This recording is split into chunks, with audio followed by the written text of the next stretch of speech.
গণ অধিকার পরিষদের সভাপতি নুরুল হক নুরের উপর হামলায় 17 দিন পেরিয়ে গেলেও এখনো অপরাধীদের বিরুদ্ধে দৃশ্যমান কোনো ব্যবস্থা নেয়নি সরকার। এমন অভিযোগ করে আগামী 48 ঘন্টার মধ্যে এ বিষয়ে ব্যবস্থা না নিলে কঠোর কর্মসূচি ঘোষণা করা হবে বলে হুঁশিয়ারি দিয়েছেন গণ অধিকার পরিষদের মুখপাত্র ফারুক হাসান। রোববার সকালে রাজধানীর ঢাকা মেডিকেল কলেজ হাসপাতালে জরুরি সংবাদ সম্মেলনে তিনি এই আলটিমেটাম দেন।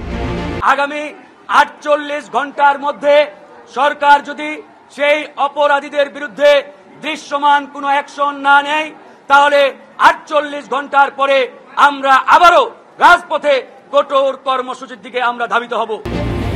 ফারুক হাসান বলেন, আমরা আজ স্পষ্টভাবে ঘোষণা দিচ্ছি, আগামী 48 ঘন্টার মধ্যে যদি সরকার অপরাধীদের বিরুদ্ধে দৃশ্যমান কোনো অ্যাকশন না নেয়, তাহলে 48 ঘন্টা পর আমরা রাজপথে কঠোর কর্মসূচির দিকে ধাবিত হব। সেই কর্মসূচি কি ধরনের হবে সময় মতো সবাই বুঝতে পারবেন এবং সরকারও টের পাবে।